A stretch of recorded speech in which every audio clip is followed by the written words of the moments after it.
आज मैं आपको बताने वाला हूं राजस्थान के 10 ऐसे नेताओं के बारे में जिनका टिकट 2028 के विधानसभा चुनाव में कट सकता है। आखिर क्यों, यह भी मैं आपको बताऊंगा। नंबर 10 पर आते हैं निरंजन आर्य जी। राजस्थान की राजनीति में अफसरी का रौब झाड़कर नेता बनने का सपना देखने वाले निरंजन आर्य जी को 2023 के चुनाव में सोजत की जनता ने ऐसा स्वाद चखाया कि सारा प्रशासनिक नशा हिरण हो गया। साहब को लगा था कि फाइलें दस्तखत करने का अनुभव सीधे वोट बैंक में बदल जाएगा, लेकिन राजनीति का अखाड़ा सचिवालय का वातानुकूलित कमला नहीं होता है। 2023 में करारी शिकस्त झेलने के बाद अब 2028 में इनका टिकट काटने की पूरी पटकथा लिखी जा चुकी है। स्थानीय कांग्रेस कार्यकर्ता पहले से ही इस बात से खपा है कि पैराशूट से उतरे पूर्व अफसरों को मलाईदार टिकट क्यों दिए जाते हैं। अब जब 2028 में कांग्रेस अपनी पूरी नाव की मरम्मत करने जा रही है तो वो ऐसे पतवार विहीन चेहरों को किनारे पर ही छोड़ देगी। सीधी सी बात है, काट की हांडी बार बार नहीं चढ़ती और जनता ने बता दिया है कि अफसरशाही का दौर अब खत्म हो चुका है। इसलिए 2028 में निरंजन आर्य जी का टिकट कटना लगभग तय है। नंबर 9 पर आते हैं प्रसादी लाल मीणा जी। लालसोट के पूर्व स्वास्थ्य मंत्री प्रसादी लाल मीणा जी को लगा था कि उनकी पुरानी सियासी जड़ी बूटी हर बार जनता का दिल जीत लेगी, लेकिन 2023 में जनता ने उनकी ऐसी दवा बनाई कि चुनावी मैदान में चारों खाने चित हो गए। हार में ऐसी वैसी नहीं बल्कि करारी हार, जिसके बाद लालसोट में उनका सियासी वजूद ही खतरे में पड़ गया। लालसोट की जनता ने साफ कह दिया कि अब पुरानी बातों का ढोल पीटने से काम नहीं चलेगा। कांग्रेस का लाकमान अब पूर्वी राजस्थान के मीणा बेल्ट में बड़े पैमाने पर युवाओं को आगे लाने की तैयारी में जुटा है। जब 2023 में ही जनता ने लाल झंडी दिखा दी तो 2028 में आलाकमान जोखिम क्यों उठाएगा। अब तो हवा का रुख बदल चुका है और प्रसादी लाल मीणा जी के लिए 2028 का टिकट किसी दूर के ढोल सुहावने जैसा ही नजर आ रहा है। नंबर 8 पर आते हैं नरपत सिंह राजवी जी। पूर्व उपराष्ट्रपति भैरव सिंह शेखावत जी के दामाद होने का सियासी तमगा अब नरपत सिंह राजवी जी के काम नहीं आ रहा है। 2023 में विद्याधर नगर से बेदखल होकर जब चित्तौड़गढ़ पहुंचे तो लगा था कि किला फतह कर लेंगे, लेकिन वहां की जनता ने इन्हें हार का स्वाद चखा दिया। भाजपा में अब वंशवाद की राजनीति और हारे हुए पुराने सूरमाओं को घर बैठाने का फॉर्मूला पूरी तरह लागू हो चुका है। 2028 में इनकी उम्र भी 75 साल के आंकड़े को छूने वाली है और भाजपा का सीधा नियम है कि बुजुर्गों को मार्गदर्शक मंडल का रास्ता दिखाया जाए। जब एक बार जनादेश खिलाफ चला जाए और उम्र का तकाजा भी आ जाए तो पार्टी नया रिस्क नहीं लेती। इसलिए 2028 में नरपत सिंह राजवी जी का चुनावी पत्ता कटना बिल्कुल पक्का माना जा रहा है। नंबर 7 पर आते हैं डॉक्टर किरोड़ी लाल मीणा जी। राजस्थान राजनीति के बाबा कहे जाने वाले डॉक्टर किरोड़ी लाल मीणा जी सवाई माधोपुर से विधायक तो बन गए, लेकिन उसके बाद जो सियासी नौटंकी शुरू हुई ना, उसने भाजपा आलाकमान का सिर दर्द बढ़ा दिया। 2024 के लोकसभा चुनाव के बाद कभी मंत्री पद से इस्तीफे की पेशकश की, कभी अपनी सरकार के खिलाफ तीखे बोल बोलना बाबा की पुरानी आदत रही है। लेकिन रुकिए, असली ट्विस्ट तो आगे आने वाला है, क्योंकि भाजपा का नया केंद्र नेतृत्व अब किसी भी नेता की ब्लैकमेलिंग या दबाव की राजनीति को बर्दाश्त करने के मूड में नहीं है। बाबा को लगता है कि वे हर बार आंखें दिखाकर अपना काम निकलवा लेंगे, लेकिन दिल्ली में बैठा आलाकमान अब अनुशासनहीनता को चुटकी में निपटा रहा है। 2028 तक उम्र का तकाजा और पार्टी के अनुशासन का चाबुक बाबा के टिकट पर पूरी तरह गाज गिरा सकता है। क्या बाबा का टिकट सच में कटेगा या वे नया मोड़ लेंगे, यह देखने वाली बात होगी। लेकिन अभी के हालात बताते हैं कि 2028 में बाबा का चुनावी टिकट खतरे के निशान से बहुत ऊपर बह रहा है। नंबर 6 पर आते हैं डॉक्टर सीपी जोशी जी।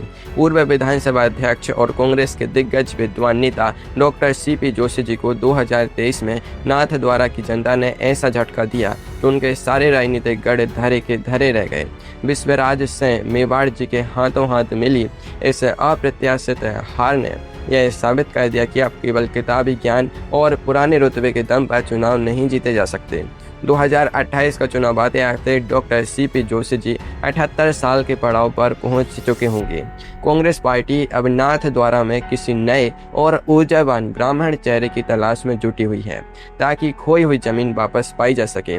जब जनता ही मूड बदल ले और उम्र भी इजाजत ना दे तो पार्टी के पास टिकट काटने के अलावा कोई दूसरा रास्ता नहीं बचता। नंबर 5 पर आते हैं राजेंद्र सिंह राठौड़ जी। भाजपा के पूर्व नेता, प्रतिपक्ष और चुरू के कद्दावर छत्रप राजेंद्र सिंह राठौड़ जी को 2023 में तारानगर सीट पर जाकर चुनाव लड़ना बहुत भारी पड़ गया। चुरू छोड़कर तारानगर गए तो सही, लेकिन वहां जनता ने ऐसा चक्रव्यूह रचा कि बड़े बड़े दांव पेच भी फेल हो गए। चुनाव हारने के बाद राजेंद्र सिंह राठौड़ जी का सियासी प्रभाव कम तो हुआ ही, साथ ही पार्टी के भीतर भी उनके विरोधियों को उंगली उठाने का मौका मिल गया।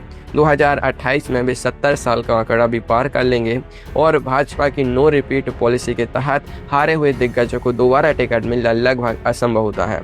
दूध का जला छाछ भी फूंक फूंक कर पीता है और भाजपा अब हारे हुए चेहरों पर दोबारा दांव लगाकर अपनी बाजी खराब नहीं करना चाहती। नंबर 4 पर आते हैं डॉक्टर BD कल्ला जी। बीकानेर पश्चिम से लगातार अपनी राजनीतिक रोटियां सेकने वाले पूर्व शिक्षा मंत्री डॉक्टर BD कल्ला जी को 2023 में बीकानेर की जनता ने घर बैठने का साफ फरमान सुना दिया।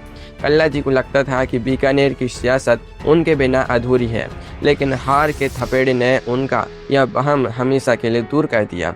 2028 में डॉक्टर BD कल्ला जी 79 साल के पार होने वाले हैं और क्या आप जानते हैं कि कांग्रेस अब बुजुर्गों को आराम देने के मूड में आ चुकी है।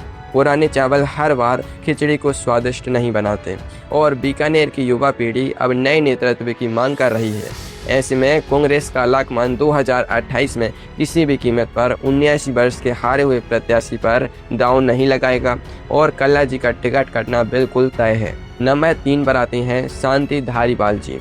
कोटा उत्तर के बेताज बादशाह समझे जाने वाले पूर्व गृह मंत्री डॉक्टर शांति धारीवाल जी का नाम सुनते ही सितंबर 2022 की वो बगावत याद आ जाती है जब उन्होंने कांग्रेस आलाकमान के दूतों को ठेंगा दिखा दिया था।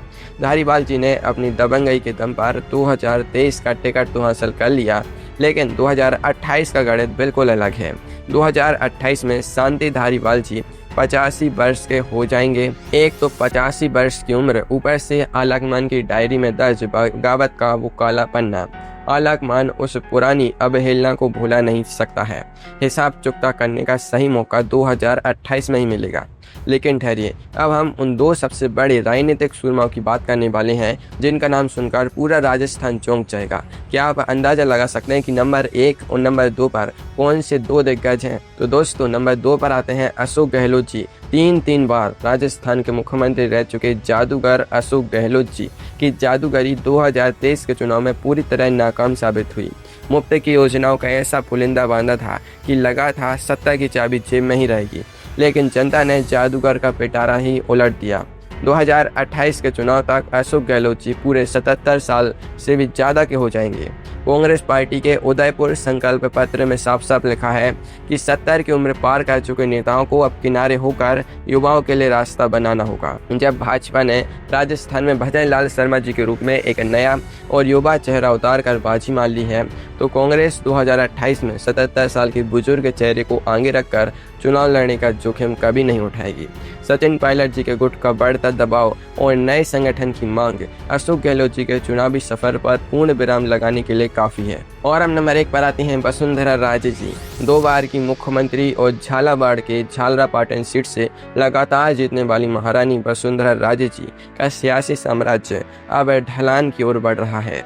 2023 में भाजपा के केंद्रीय नेतृत्व ने जिस तरह वसुंधरा राजे जी को दरकिनार करके भजन लाल शर्मा जी को मुख्यमंत्री की कुर्सी पर बैठाया, उसने साफ कर दिया था कि भाजपा में अब वसुंधरा युग समाप्त हो चुका है। 2028 का चुनाव आते आते वसुंधरा राजे जी 75 साल की उम्र के उस आंकड़े को छू लेंगी जहां भाजपा अपने नेताओं को मार्गदर्शक मंडल में भेज देती है। दिल्ली का केंद्रीय नेतृत्व अब राजस्थान में किसी क्षेत्रीय छत्र के सामने झुकने को तैयार नहीं है और नए राज्य नेतृत्व को पूरी छूट दे चुका है। चाहे जितना भी बड़ा जनाधार हो, लेकिन भाजपा की नई कार्यशैली में 75+ के नेताओं का चुनावी टिकट कटना पत्थर की लकीर जैसा बन चुका है। 2028 में वसुंधरा राजे जी का टिकट कटकर किसी नए चेहरे को मिलना राजस्थान की बदलती राजनीति का सबसे बड़ा सच होने वाला है। ऐसे ही और वीडियोस देखने के लिए इस चैनल को सब्सक्राइब करें और इस वीडियो को लाइक करना ना भूलें।